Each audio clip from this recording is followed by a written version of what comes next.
affranchi, libéré par les sang de Jésus, mon sauveur, jeunesse affranchie. Bonjour et bienvenue dans l'émission Jeunesse affranchie. Donc moi c'est la sœur Andrea, je vous retrouve aujourd'hui pour une émission particulière. Donc je vais vous raconter mon témoignage tout simplement, donc d'où le Seigneur m'a tiré et ce qu'il a fait de ma vie aujourd'hui en fait. Donc c'est vrai que des fois dans les témoignages on ne sait pas trop par où commencer, on a tous une vie plus ou moins avec des péripéties, donc je ne sais pas trop vraiment où commencer. Donc excusez-moi d'avance hein, si je pars un peu de tous côtés.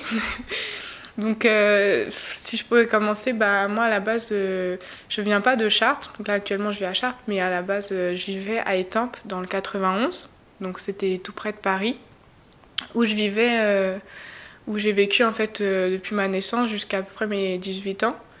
Donc je vivais là-bas avec ma mère et ma grande sœur.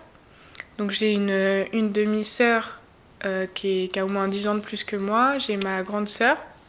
Et j'ai deux demi-frères, donc on vivait pas tous ensemble en fait, parce que mon père a eu plusieurs foyers en fait. Donc on vit pas tous ensemble, mais bon, c'est pour vous raconter un peu ma famille. Je viens d'une famille monoparentale. Donc mon père et ma mère étaient mariés, et ils ont divorcé quand j'avais à peu près 2 ans. Donc après j'ai vécu seule avec ma mère et ma grande sœur. Donc c'est vrai que ça n'a pas toujours été évident. C'est vrai que maintenant il y a beaucoup de familles monoparentales et c'est vraiment pas évident quand on vit ce genre de situation assez jeune. C'est vrai on peut en souffrir, on peut avoir le manque en fait du père en fait. On peut avoir un peu le manque. C'est vrai que ça a été notre cas, ça a été le cas de ma mère qui s'est sentie seule, ça a été le cas de ma grande sœur qui s'est sentie seule et ça a été mon cas aussi en fait. Vivre sans la présence paternelle, c'est difficile. Donc voilà, j'ai vécu comme ça. Bon, c'est vrai que j'ai vécu pas mal de choses, je vais pas m'étaler non plus dans tous les détails, parce que sinon vous seriez là pour très longtemps à m'écouter. Mais si je peux, on va dire, résumer, dire les grands traits de ma vie. Donc j'ai perdu mon papa à l'âge de 9 ans. Donc ils avaient divorcé quand j'avais 2 ans, et après mon papa est décédé. Donc il est décédé quand j'avais 9 ans. Il s'est suicidé. Donc désolée, ça me fait un peu un choc que j'énonce ça comme ça. Mais bon, il faut dire ce qu'il en est quoi quand même.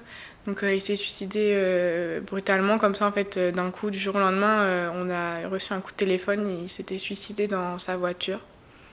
Donc ça a été un grand coup pour ma famille, pour ma sœur, qui était très proche de lui, pour mes demi-frères, qui étaient très jeunes, et ma demi-sœur aussi. C'est vrai que ça a mis vraiment une blessure dans nos cœurs à tous, que ce soit surtout passé du jour au lendemain. Vous voyez, ça c'est pas, on n'était pas comme préparés au fait qu'il allait partir. C'est vraiment la veille on lui parlait, le lendemain on a un coup de téléphone de la police qui nous dit que c'est fini quoi, que on l'a retrouvé, qu'il est mort. Ça nous a fait vraiment un grand coup au cœur. Donc après ça en fait, donc j'avais 9 ans. J'avais 9 ans et bon à partir de là, bon il y a eu d'autres petites péripéties et tout ça. Ma mère aussi quelques temps après a fait aussi une tentative de suicide, donc en ma présence. Donc, c'est vrai que tout ça accumulé, on va dire, j'étais une enfant j'étais très joyeuse, mais on va dire au fond de moi j'étais très malheureuse. J'avais vraiment ce manque déjà du père, j'avais ces blessures en fait par rapport à la mort, par rapport au suicide en fait. J'avais vraiment ça dans le cœur de me dire mais en fait tout le monde se suicide, enfin tout le monde veut m'abandonner en fait, beaucoup la blessure de l'abandon en fait, beaucoup ça. Donc j'ai commencé à grandir, je suis passée dans l'adolescence. Dans l'adolescence en fait je recherchais l'amour des hommes, vu que j'avais pas eu vraiment l'amour de mon père, je recherchais l'amour des hommes pour compenser. Je recherchais les petits copains et j'avais beaucoup peur aussi que ces petits copains-là m'abandonnent. Donc je m'accrochais vraiment à eux, mais vraiment j'y mettais tout mon cœur quoi. Quand j'avais une relation, je mettais vraiment tout mon cœur. Vraiment, je m'accrochais comme si en fait, plus j'allais donner de l'amour à cette personne, moins cette personne voudrait m'abandonner en fait. Enfin, j'essayais j'essayais de faire en sorte qu'on me laisse pas en fait.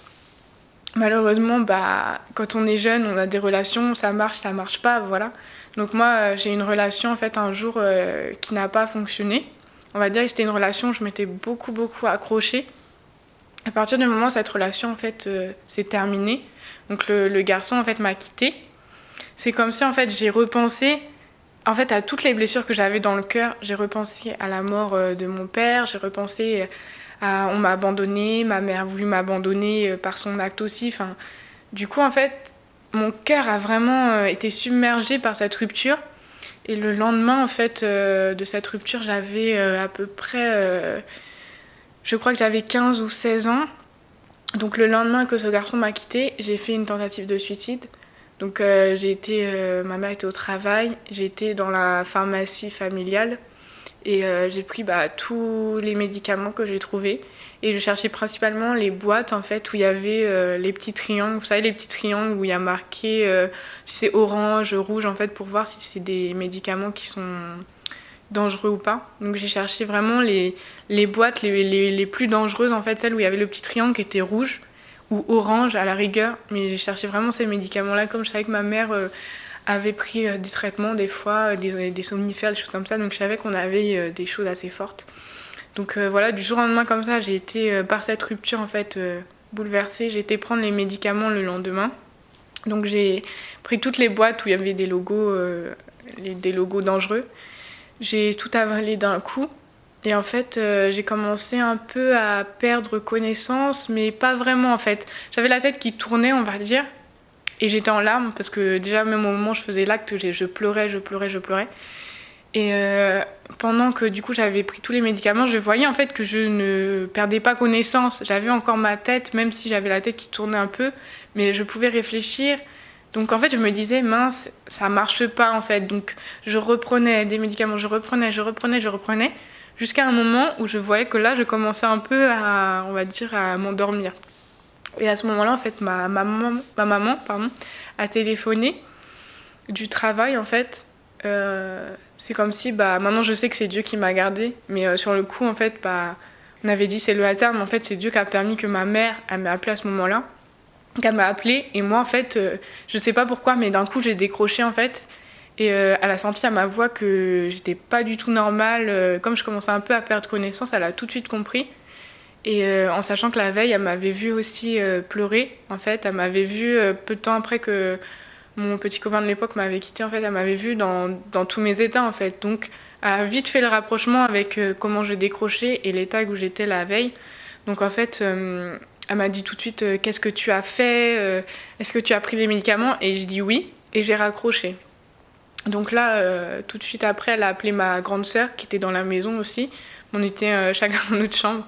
Donc elle n'avait pas forcément vu ce que j'avais fait. Elle a appelé ma sœur, elle a dit qu'elle vienne me voir. Donc là, bon voilà, pour aller un peu plus vite. Donc ma sœur, elle est venue. Elle a vu que j'avais fait une tentative de suicide. Elle a vu toutes les boîtes de médicaments. Elle a vu mon état. Elle a appelé mon grand-père. Donc mon grand-père est venu. Ils m'ont amenée à l'hôpital. Entre-temps, du coup, j'ai perdu connaissance. Donc je suis arrivée à l'hôpital. C'était trop tard pour le lavement d'estomac. C'était trop tard, mais on va dire ce que j'avais pris, c'était pas... c'était dangereux, mais ça m'avait pas mis KO, quoi. J'avais fait un malaise, mais c'était qu'un simple malaise, donc en fait, du coup, ils m'ont pas fait de lavement d'estomac. Je suis restée une semaine à l'hôpital. Une semaine, ouais, c'est ça. Les psychologues qui sont venus me voir et tout ça. Est-ce que vous allez recommencer? Et ce qui est le plus dingue, c'est que je leur ai dit, bien sûr que je vais recommencer. Et ils m'ont quand même laissé rentrer chez moi. Donc ils m'ont laissé rentrer chez moi. Et je crois que donc, je suis rentrée chez moi et une semaine après à peu près, en fait pendant cette semaine où j'étais chez moi, j'ai dit à ma mère que si elle ne m'hospitalisait pas, j'allais recommencer. Que mon but maintenant c'était de mourir. Je voulais que mourir. Donc j'ai dit à ma mère, hospitalise-moi, trouve une solution pour qu'on me garde à l'hôpital, sinon... tu m'en verras plus, sinon je vais mourir et je ferai ça par tous les moyens. Donc ma mère a contacté des psychologues. Donc j'ai vu une psychologue qui, elle, a pu me faire, on va dire, avoir une place dans un centre. C'était un centre psychologique en fait, mais spécialement pour les jeunes. Donc c'est comme, on va dire, c'est comme des asiles en fait, mais vraiment spécialisés pour les jeunes. Donc c'est-à-dire qu'en fait c'était de 18, non, c'était de 15 ans je crois. Ouais, c'était de 15 ans à 25 ans en fait le centre. Parce que moi j'étais pas encore majeure. Donc c'était à peu près de 15 ans à 25 ans pour rentrer dans ce centre. Donc du coup j'ai eu une place dans ce centre, donc j'y suis allée. Et là-bas en fait c'est vrai que j'ai eu un très bon suivi là-bas. Vraiment les gens qui travaillent là-bas sont vraiment dévoués. Vraiment ils cherchent vraiment à nous écouter, à nous soutenir, à nous aider à nous en sortir. Mais malheureusement en fait quand on est mal, quand on a une enfance qui est difficile, parce que bon j'ai pas eu que la mort de mon père en fait, j'ai eu beaucoup de choses, donc je vais pas rentrer dans les détails, mais beaucoup de choses très difficiles. Et beaucoup de blessures en fait qui s'accumulaient, qui s'accumulaient, qui s'accumulaient. Et au bout d'un moment, j'ai explosé, j'ai dit non, je veux mourir. Parce que des fois, la solution, c'est toujours. Des fois, les hommes, en fait, notre seule solution, c'est. On se dit mourir. Parce qu'on pense que mourir, c'est juste, on va fermer les yeux, on va plus se réveiller, tout est fini. Mais c'est pas ça la mort. Malheureusement, je savais pas à cette époque que la mort, c'est pas ça, quoi. Et je cherchais à mourir. Donc, dans ce centre, en fait, ça m'a fait, on va dire, du bien. Mais c'était éphémère parce que c'était seulement le temps où j'étais dans le centre. Donc j'y suis restée à peu près 3 mois. Et là-bas, j'avais ni téléphone, ni sortie. En fait, je ne voyais que les gens du centre. Donc on va dire que c'était un peu comme une utopie. J'étais choyée là-bas, je m'entendais bien avec les gens du centre. On était bien, on mangeait bien, tout était beau quoi. On avait même un jardin avec un terrain de tennis. On faisait toute la journée, bah ils nous occupaient, on faisait des activités, il y avait des ateliers, on choisissait là où on voulait aller, ateliers, travailler le bois, faire du sport. C'était vraiment comme un club un peu.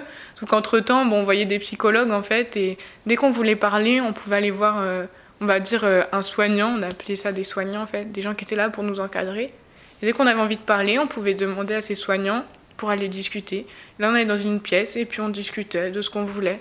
Et malheureusement, c'est pas ça la vie. Donc, dès que je suis sortie de ce centre, j'avais plus personne pour m'écouter, j'avais plus d'activité. Je revoyais les gens que je connaissais d'avant, je revoyais ma vie d'avant, je revoyais, je retournais dans ma vie, quoi, tout simplement. Je retournais dans ma réalité, tout simplement. Et donc, quand je suis sortie du centre, je suis retournée dans ma réalité. Comme ma réalité me convenait pas du tout, que j'étais vraiment au plus bas, dès que je suis ressortie du centre, bah, j'ai refait une tentative de suicide. Celle-ci, par contre, était beaucoup, beaucoup, beaucoup plus grave. Donc, en fait, j'avais des traitements à prendre en sortant du centre. J'en prenais aussi au centre. C'était en fait, j'avais un petit flacon, enfin, il devait être gros comme ça, vraiment pas très gros. Et je devais en prendre 2 gouttes par jour. Seulement 2 gouttes. Et c'est vraiment ça coulait vraiment au compte-gouttes, hein. C'était vraiment 2 petites gouttes. Et un jour, bah, c'est pareil, en fait, j'avais un petit copain que je m'étais fait au centre et avec qui, bah, quand j'étais sortie du centre, je le côtoyais encore parce que lui aussi était sorti. Je m'étais disputée avec lui, donc encore une fois, je me sentis abandonnée, je me sentis mal, en fait, par rapport à l'affection que j'avais pas. Donc du coup, j'ai pris ma petite bouteille de traitement, en fait. Je l'ai pris et j'ai pas pris 2 gouttes, mais j'ai bu toute la bouteille. D'un coup comme ça je l'ai pris et j'ai tout bu. Du coup au bout de franchement même pas 5 minutes j'ai perdu connaissance. Et vraiment instantané quoi, au bout de 5 minutes j'étais déjà presque dans le coma. Donc du coup on m'a emmené en ambulance. Ce coup-ci c'est les pompiers qui sont venus parce que comme je perdais connaissance très très vite, ils ont appelé tout de suite les pompiers. J'étais chez ma grand-mère à ce moment-là. Donc les pompiers sont venus, ils essayaient de me réveiller dans l'ambulance. Donc j'étais semi-consciente, enfin j'étais en train de faire un coma, mais en même temps j'étais encore un peu là parce qu'ils faisaient tout pour me réveiller, ils me disaient dormez pas, dormez pas, dormez pas. Mais je me suis quand même endormie sur le trajet en allant à l'hôpital. Donc je me suis endormie et après bah, j'ai fait un coma, donc je suis restée quelques jours dans le coma. Et en fait ce qui était le plus, on va dire, dingue, c'est que en fait mon corps ne bougeait plus, mais mon esprit était toujours là. Donc c'est-à-dire que j'entendais ma mère qui pleurait à côté de moi, j'entendais les gens qui étaient à côté de moi. Je sentais pas vraiment quand on me touchait, mais je sentais un peu la présence des gens. Mais impossible de bouger. C'était comme si je dormais en fait, mais mon esprit, par contre, lui, il était totalement réveillé. Donc je suis restée plusieurs jours comme ça dans le coma. Après quand je me suis réveillée, merci Seigneur, je me suis réveillée. Je me suis réveillée et là j'étais comme handicapée en fait parce que le médicament que j'avais pris, c'est pareil en fait, j'avais pas pu avoir un lavement d'estomac parce que j'étais arrivée un peu trop tard je pense encore. Donc du coup l'effet du médicament en fait m'avait donné des handicaps en fait. Enfin, je sais pas vraiment si ça s'appelle vraiment des handicaps, mais donc, du coup j'avais une paralysie faciale en fait. J'avais une paralysie faciale et quelques autres choses. En fait, j'avais aussi mes yeux. Je pouvais plus diriger mes yeux où je voulais. Donc, c'est-à-dire que mes yeux, en fait, ils tombaient tout seuls. Enfin, pas, je parle pas de la paupière, mais vraiment à l'intérieur. Mais mes yeux, en fait, ils regardaient toujours vers le bas. C'est comme s'ils tombaient. J'arrivais plus à diriger mes yeux. J'arrivais plus à diriger ma bouche aussi, ma langue. Ma langue, elle pendait. Et je suis restée comme ça pendant une semaine. Et les médecins, ils avaient dit que je pouvais rester comme ça, en fait. Donc, merci Seigneur, en fait, au bout d'une semaine, petit à petit, j'ai commencé à redevenir autonome, redevenir mobile. Enfin, je pouvais rebouger ma langue, rebouger mes yeux, et puis maintenant, j'ai plus aucun souci sur ça. Et du coup, je suis sortie de l'hôpital. Et là, après, en fait, ça a été très très difficile parce que du coup, en fait, avec ma famille, ma mère m'en a énormément voulu en fait de ces actes que j'ai commis. Elle m'en a vraiment énormément voulu et du coup, elle a voulu me placer, en famille ou dans un foyer en fait. Parce que là, du coup, ça avait duré quand même pas mal de temps entre le moment où j'avais fait ma première tentative de suicide, toutes mes hospitalisations, mon hospitalisation dans le centre et tout ça. Donc là, à ma deuxième tentative de suicide, j'avais 17 ans, donc ça faisait à peu près déjà 1 an et demi que ça durait.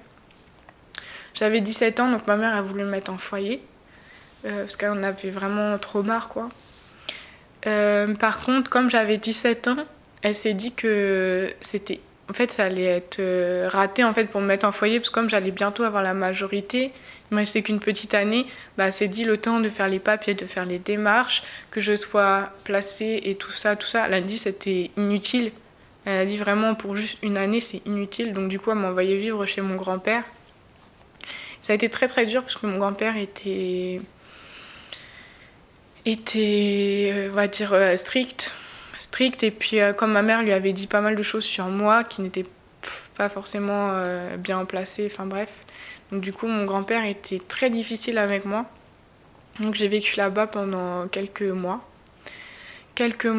Et après ça, ma mère m'a repris parce qu'elle a vu que je me comportais bien chez mon grand-père, que je m'étais plutôt assagie, on va dire. Et je cachais bien mon jeu, on va dire. Oui, je cachais bien mon jeu, quoi. Donc je pas essayé d'aller mieux, alors que j'allais pas mieux, en fait. Mais on va dire j'avais fait des efforts pour aussi pas être placée, pour pas être mis à la rue aussi, quoi. Donc du coup, ma mère m'a repris après. Et en fait, durant toutes ces années, en fait, je n'allais plus à l'école, du coup. Parce qu'à partir du moment où j'ai fait ma tentative de suicide, j'étais en seconde.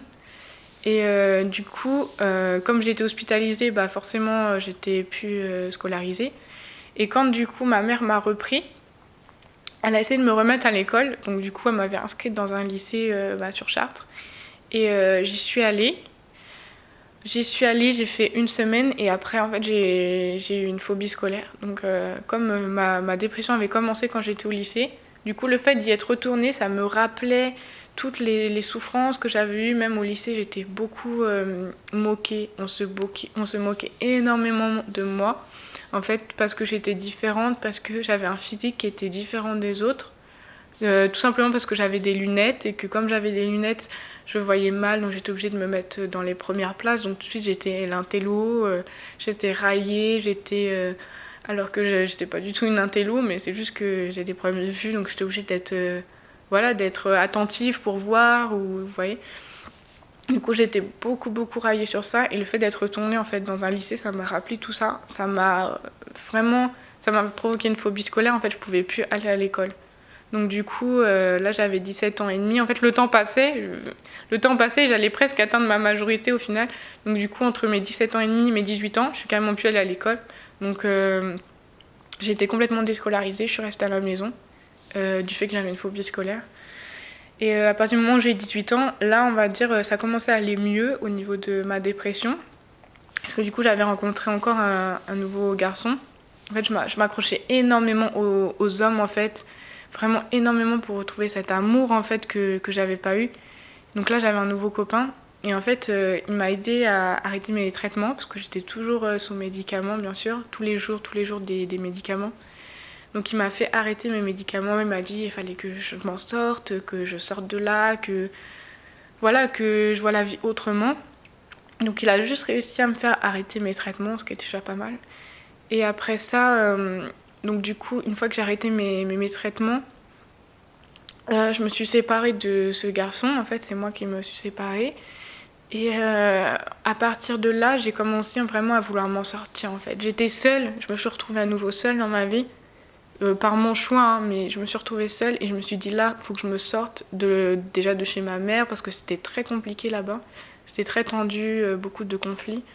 Donc je m'étais dit, là j'ai 18 ans, maintenant il faut que je trouve du travail, que je sorte de chez ma mère, que je fasse ma vie vraiment, quoi. Donc je cherchais du travail, je cherchais, mais au final j'avais juste eu mon brevet des collèges. Donc c'était assez compliqué pour trouver du travail, hein. Je pense que tout le monde connaît cette situation, c'est vraiment compliqué en ce moment. Donc le Seigneur a quand même fait grâce que j'ai trouvé en fait un KFC qui allait ouvrir pas loin de Chartres, en fait, au Coudray. Donc ça allait ouvrir et rechercher énormément de monde. Donc moi j'ai postulé et donc le Seigneur a fait grâce que je sois prise dans ce KFC. Et du coup, pour être engagée vraiment, en fait, la période d'essai se faisait sur Paris, en fait, en formation. Parce que comme le KFC n'avait pas ouvert, on devait être formé avant, en fait. Et lorsque je suis allée là-bas, du coup, c'est là que j'ai rencontré, en fait, un collègue de travail, donc, qui était avec moi en formation. Et là, il m'a parlé de Jésus-Christ. Il m'a dit que voilà, en fait, que Jésus-Christ pouvait totalement changer ma vie, que même si les hommes m'avaient déçu, même si mon père m'avait déçu, même si ma famille m'avait déçu, même si ma vie avait été difficile, que vraiment le Seigneur en fait avait un meilleur plan pour moi et que en fait tout reposait en fait sur ce que moi j'allais décider en fait. Si moi je voulais en fait accepter le plan du Seigneur pour moi et y rentrer, et ben là je le vivrais en fait. Donc il m'a parlé du Seigneur et moi en fait donc il faut savoir en fait que ma famille ils sont pas du tout croyants. Enfin, on n'est ni catholique, on fait aucune religion en fait. Je connaissais même pas qui était Jésus en fait. Je m'étais dit, quand il m'avait parlé de Jésus au début, je m'étais dit, mais c'est pas celui qui est marqué dans l'histoire, dans les livres où il y a marqué avant, après Jésus, mais je sais pas qui c'est d'ailleurs en plus. Il m'avait dit, si, c'est lui, c'est celui qu'on situe dans l'histoire. Mais sinon, je connaissais absolument rien d'autre à part qu'il faisait marqué dans le livre d'histoire. Je connaissais rien de Jésus quoi. Ma famille, pareil, en fait, ils connaissent. Ma mère connaît un petit peu, mais plus. Elle a un chapelet, mais c'est tout, quoi. Elle a juste un chapelet et des fois, on va dire, elle va prier comme ça, juste avec son chapelet, mais c'est même pas vraiment catholique, c'est juste elle a un chapelet. Donc voilà. Donc moi, quand il m'a parlé de Jésus, je connaissais rien. Je me suis dit, mais Dieu, il n'existe pas. Je connais pas qui est Dieu et Dieu, il a rien fait pour moi. Dieu, il m'a laissé. Comme on peut tous dire quand on a souffert. On dit toujours, Dieu, il était où à ce moment-là? Et moi, c'est ce que je me suis dit sur le coup. J'ai dit, Dieu, s'il existait, il n'aurait pas permis tout ça, ce serait pas comme ça. Et en fait, ce collègue, il m'a dit que non, Dieu, il voulait pas tout ça. Il m'a dit, Dieu, il veut pas tout ça, il a un plan de bonheur pour chacun d'entre nous. Et c'est à nous, en fait, en l'acceptant, qu'on rentre, en fait, dans ce plan. Il a dit, en fait, plus on l'ignore, moins on va rentrer dans le plan qu'il a prévu pour nous, en fait. C'est comme, en fait, j'ai écouté un jour, en fait, c'est un exemple, en fait, pour illustrer ce que je dis. Donc, en fait, je fais une toute petite parenthèse. C'est comme, en fait, un homme, si on croise un homme dans la rue, par exemple, il a les cheveux très très longs, vraiment, il a les cheveux abîmés, il a les cheveux vraiment, comme s'il avait besoin d'aller chez le coiffeur, quoi, vraiment, les cheveux très longs, dans un état pas possible. Et qu'en fait, cette personne, en voyant cet homme, on se dit, les coiffeurs n'existent pas. Or c'est faux, les coiffeurs ils existent, c'est juste que cette personne ne va pas chez le coiffeur. Vous voyez? Enfin je sais pas si vous comprenez ce que je veux dire en fait. En gros, donc on peut pas dire Dieu il n'existe pas du fait qu'il y a la guerre, du fait que moi j'ai vécu ça, du fait que des gens souffrent. Voilà, on peut pas en fait, c'est à nous, à partir du moment où on va vers Dieu, que là Dieu en fait il peut agir pour nous. Vous voyez? Comme cet homme, s'il allait chez le coiffeur, lui il pourrait, vous voyez? C'est nous, on va vers lui, Dieu va vers nous. C'est un échange, en fait, vous voyez. Donc, c'était une toute petite parenthèse. Donc, il m'a parlé du Seigneur. En fait, ce qui m'a vraiment touchée, c'est que ce collègue, en fait, il m'a pas dit va dans une assemblée, il m'a pas dit va à l'église, il m'a pas dit fais ça, fais ci, fais ça. Il m'a dit Dieu, le Dieu dont je te parle, il est vivant. Le Dieu dont je te parle, il agit et il t'écoute. Il m'a dit va juste dans ton intimité, tu peux prier dans ton cœur, tu peux prier à haute voix. Il m'a dit comme tu veux, avec les mots que tu veux, mais va vers Dieu et dis-lui en fait qu'il prouve qu'il existe et Dieu va te le prouver. Et là, en fait, je me suis dit, mais qu'est-ce que j'ai à perdre? Je me suis dit, mais avec tout ce que j'ai vécu, moi, je cherchais que ça, en fait, de l'aide, en fait. De l'aide. Et je me suis dit, j'ai rien à perdre. Si Dieu, il me prouve qu'il existe, eh ben, je le servirai. Et s'il me prouve pas, que j'ai aucune preuve qu'il existe, bah, je continuerai ma vie comme d'habitude. Enfin, de toute façon, ça changera rien, quoi. Et moi, c'est vrai que sur le coup, je m'étais dit même, j'aurai aucune preuve qu'il existe, donc ma vie continuera, mais au moins, j'aurais essayé. Donc du coup, un jour, je suis allée dans ma chambre. Donc ce collègue m'avait passé une Bible aussi, mais bon, c'est vrai que j'avais vraiment mis ça sur le coup de la religion, j'avais un peu mis de côté. Bon, des fois, j'essayais de lire quelques versets, mais c'était un petit peu abstrait pour moi, on va dire. Donc un jour, j'ai été dans l'intimité, en fait, et j'ai dit vraiment, Jésus-Christ, on m'a parlé de toi, et si tu existes, prouve-le-moi. Et si tu me le prouves, je te servirai. Et j'ai dit franchement Seigneur, j'ai dit Jésus, je te promets que je te servirai si vraiment tu me prouves que tu existes. Je veux vraiment une preuve. Et je lui ai dit aussi que voilà, je le connaissais pas, je savais même pas si c'était Jésus, c'était Bouddha, c'était Allah, j'ai dit je sais pas ton nom, mais là on vient de me parler que tu es Jésus. Donc déjà prouve-moi si tu es Jésus, prouve-moi si tu existes, si tu es Dieu. Et je lui ai dit mais si tu es Dieu, tu es capable de tout. Donc tu peux me donner un signe. Et en fait, on va dire, j'ai eu un petit peu de foi dans ma prière quand même. Enfin, j'ai quand même cru quoi dans ce que je disais. Je me suis dit après, si j'ai pas de preuves, bah ça s'arrêtera là ma foi. Mais je veux dire, j'ai fait quand même l'effort d'avoir la foi sur le moment. Et je lui ai dit aussi que je m'excusais pour tout ce que j'avais fait. J'ai dit Jésus, je ne connais pas encore ce qui te plaît, ce qui ne te plaît pas. Je ne sais pas si tu as des commandements, si tu n'as pas de commandements, mais j'ai dû faire un tas de choses qui ne te plaît pas. Et je te demande pardon. En fait, j'ai dit ça au Seigneur. Et après avoir fait cette prière, bah, j'ai continué ma vie. Et le lendemain, en fait, j'étais avec des collègues.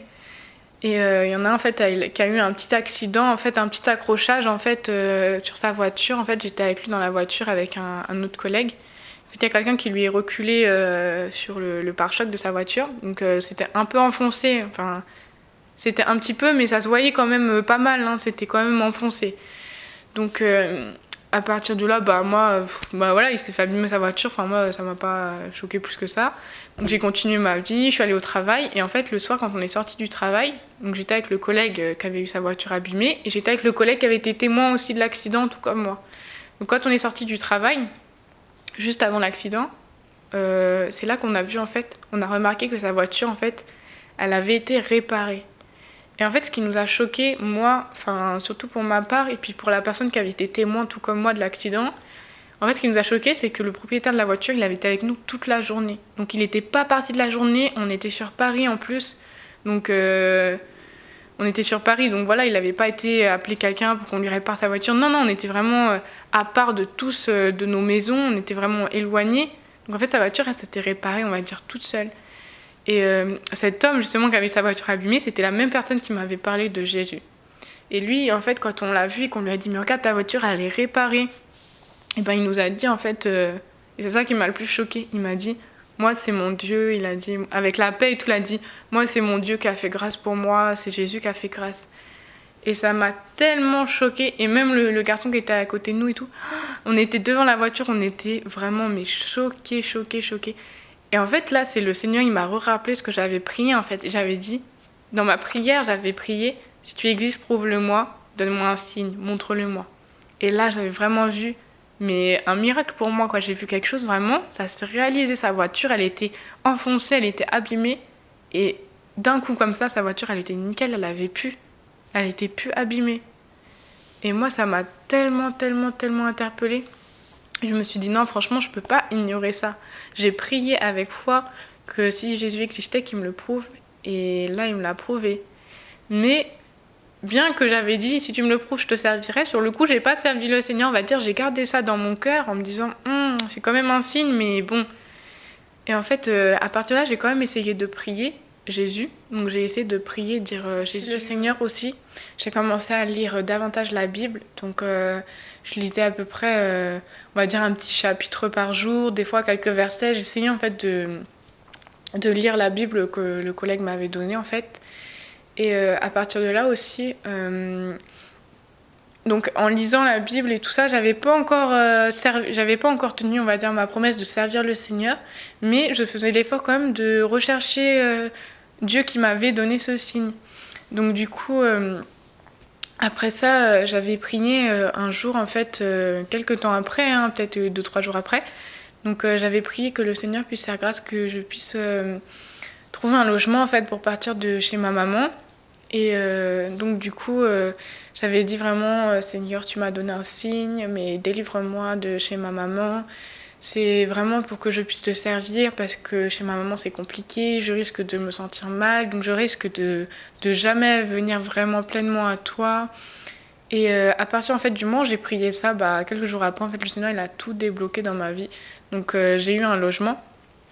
Et à mon travail aussi, j'étais en formation, donc j'ai signé un CDI. Peu de temps après, j'ai signé un CDI. Donc j'ai eu mon logement.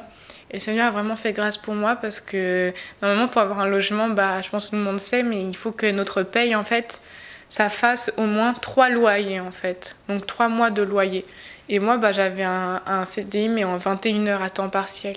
Donc du coup, ça faisait pas 3 loyers. Ça faisait, je sais plus trop, ça faisait peut-être 2 loyers. Ça faisait peut-être 2 loyers. Donc du coup, le Seigneur a quand même fait grâce qu'on m'ait donné ce logement, malgré ça. Et à partir de là, en fait, à partir du moment où j'ai eu mon logement, j'ai dit non, franchement, Jésus, il existe. J'ai prié, il m'a donné un signe, mais vraiment de mes yeux, j'ai vu la voiture réparée. Après, j'ai prié pour qu'il me délivre de chez ma mère. Il a permis que j'ai un logement alors que c'était pas possible. Il a vraiment, et en plus, en une semaine, j'ai signé l'appartement. J'ai emménagé, j'ai même eu l'électricité, alors que des fois, pour qu'ils viennent installer l'électricité, des fois, ça peut mettre même plusieurs jours, mais moi, ils l'ont fait direct. En une semaine, je vivais carrément chez moi, tout était installé, tout ça. Et donc, à partir de là, j'ai dit non, vraiment, Jésus, il existe vraiment. Et j'ai commencé à vraiment le prier, à vraiment tenir ma promesse de le servir. J'ai vraiment lu sa Bible, enfin sa parole, la Bible. Et je me suis vraiment accrochée à lui et non plus aux hommes en fait. J'ai vraiment compris que Jésus il était là et que j'avais plus besoin des hommes. Parce que même encore un petit peu avant, je me disais encore que j'avais besoin des hommes, que je pouvais pas vivre seule, que je pouvais pas...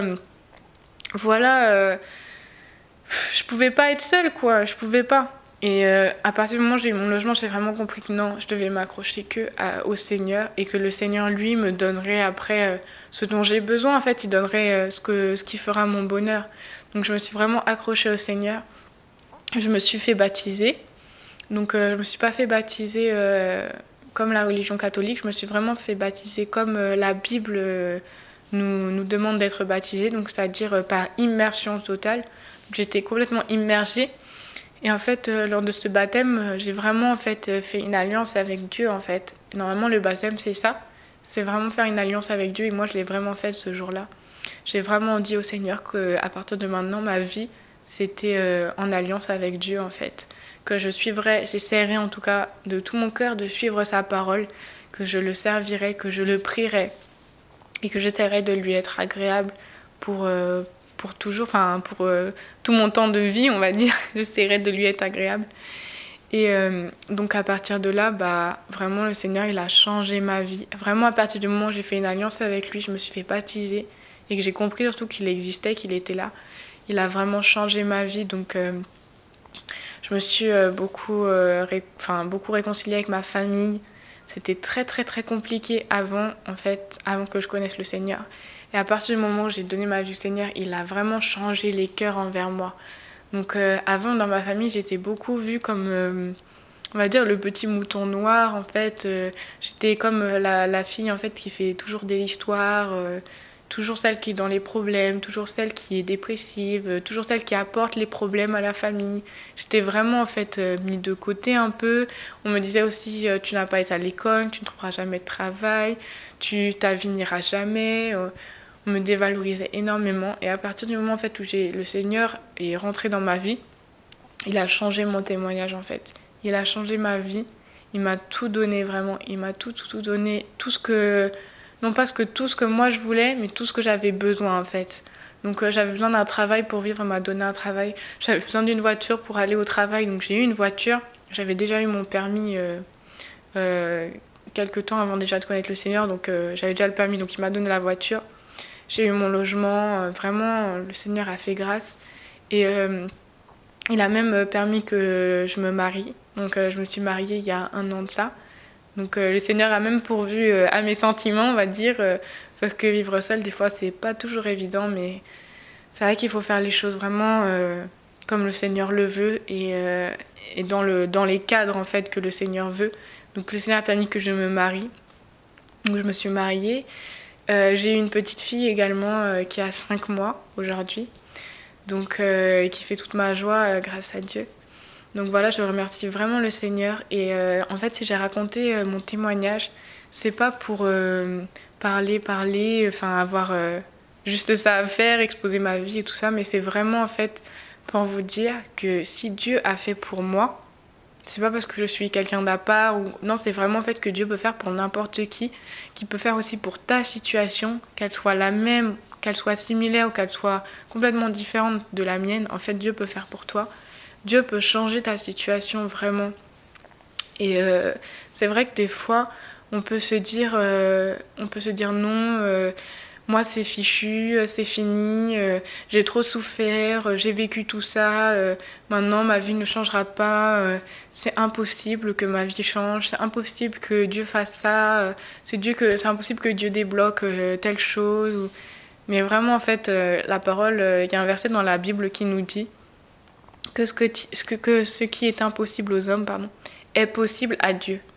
Et moi, vraiment, je l'ai vécu dans ma vie. Et c'est pour ça que je témoigne de ma vie. Parce que jamais, jamais, jamais j'aurais cru que la personne que je suis devenue aujourd'hui, c'est la personne que je deviendrai. Et c'est la personne aussi que vous pouvez devenir. Enfin, je vous dis pas de devenir comme moi. Mais je vous dis qu'en fait, Dieu a vraiment apporté le bonheur à ma vie, a apporté la paix dans mon cœur. Parce que j'étais très, très anxieuse. Vraiment, j'étais pas bien, quoi. J'étais toujours dépressive, hein. Même quand j'ai arrêté les médicaments, j'étais toujours mal dans mon cœur. J'étais jamais comblée. Et on dit même aussi que c'est comme si, en fait, on est né avec un petit vide dans notre cœur. Et que ce petit vide, en fait, il est en forme de Dieu. Et malheureusement, en fait, on comprend pas que ce vide, il est en forme de Dieu. Donc on essaye de combler ce vide par l'alcool, par les garçons, par les achats, par la nourriture, par les sorties, par plein de choses. Mais en fait, il n'y a que Dieu qui peut combler ce vide. Et une fois que Dieu il comble ce vide, c'est vraiment, on le sent dans notre cœur que c'est Dieu qui a comblé ça et que c'est comme si on est rassasié dans notre cœur. Franchement, c'est merveilleux, merveilleux. Et ça, c'est pas dans la religion qu'on a ça, en fait. C'est vraiment quand on accepte tout simplement Jésus. C'est quand on accepte Jésus, c'est quand on s'intéresse à Jésus, qu'on le cherche de tout notre cœur. C'est quand on cherche à faire sa volonté, c'est quand on cherche à lui être agréable. C'est là que Dieu remplit ce vide, en fait, vraiment. C'est quand on s'accroche à lui, c'est quand on ne s'accroche plus aux hommes et qu'on s'accroche vraiment à Jésus. Parce que même quand on rentre dans une religion, on peut se dire oui, je rentre dans une religion, j'ai la paix. Mais quand on rentre dans la religion, est-ce qu'on suit Jésus ou est-ce qu'on suit des hommes? C'est ça qu'il faut faire attention parce qu'il y a beaucoup de religions, les gens n'ont pas la paix parce qu'ils suivent un homme, ils suivent un pasteur, ils suivent un pape, ils suivent un je sais pas qui, enfin voilà. Ils suivent des gens alors qu'on a juste à suivre Jésus et Jésus lui nous comble. Donc voilà, c'était vraiment pour vous encourager tous et qu'on puisse aussi ne jamais oublier d'où Dieu nous a sortis et que moi-même aussi je puisse, si des fois j'ai des moments où je suis peut-être fatiguée ou que peut-être j'oublie un peu ma vie passée, et ben que je puisse moi-même aussi regarder la vidéo pour me rappeler d'où Dieu m'a sorti et ce que le Seigneur a fait pour moi. Et je voudrais juste terminer sur une petite anecdote que j'ai, en fait, que je me rappelle. C'est que une fois, en fait, quand j'étais dans le centre où j'avais été, dans ma jeunesse, le centre spécial pour les jeunes, en fait, comme je ne connaissais pas du tout le Seigneur, je ne cherchais pas à ce que le Seigneur me sauve, en fait, mais c'est comme si au fond de moi, au fond de nous, on sait tous que Jésus il existe. Parce que quand on est très très mal, on a tous le réflexe, et ça je pense que personne ne pourra jamais dire l'inverse, mais on a tous le réflexe de, de plus ou moins se tourner vers Dieu quand même. Donc des fois on sait pas vraiment comment se tourner vers Dieu parce qu'on ne le connaît pas, mais on a toujours ce réflexe quand même de prier en fait. Et moi je sais qu'une fois en fait j'ai pas prié, mais je pense que j'ai vraiment fait un appel à Dieu. Donc j'étais dans ce centre et un jour en fait j'en avais tellement marre de ma vie, mais vraiment tellement marre. J'avais tellement mal dans le cœur qu'en fait je suis allée dans la cour en fait, dans le jardin en fait de ce centre. Je me suis mis en plein milieu et j'ai hurlé, à hurler en fait, mais hurler en fait au point, vraiment en fait, hurler jusqu'à ce que ma voix en fait elle se coupe. Je sais pas si vous, enfin je pense que personne n'a jamais crié comme ça, crier le plus fort possible et vraiment jusqu'à ce que ma voix, j'ai plus de voix, en fait vraiment jusqu'à ce que ma voix ça fasse. Et en fait j'ai hurlé, hurlé, hurlé, hurlé comme ça en regardant le ciel en fait, en plein milieu du jardin. Et en fait, au moment en fait où ma voix s'est coupée, je me suis effondrée par terre en fait. Et ce jour-là, je pense que ça a dû toucher le cœur du Seigneur parce que voilà, en fait, c'était un appel au secours envers le Seigneur que j'ai fait, même si je le connaissais pas.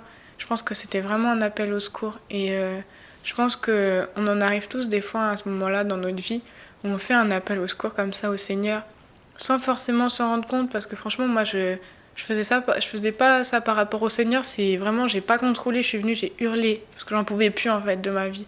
J'en pouvais plus, j'ai hurlé et je me suis effondrée. Et je pense que dans notre vie, on fait tous à un moment ou à un autre un appel au Seigneur. Et je pense que bah, si vous êtes tombé sur cette vidéo, c'est peut-être le Seigneur aussi qui vous répond. C'est peut-être le Seigneur aussi qui vous tend la main en fait. Et qui vous dit que le Seigneur existe, en fait, que Jésus existe. Et que si vous vous tournez vers lui, bah, il pourra agir pour vous tout simplement. Donc voilà, j'espère que ça aura pu vraiment vous aider, vous fortifier vraiment.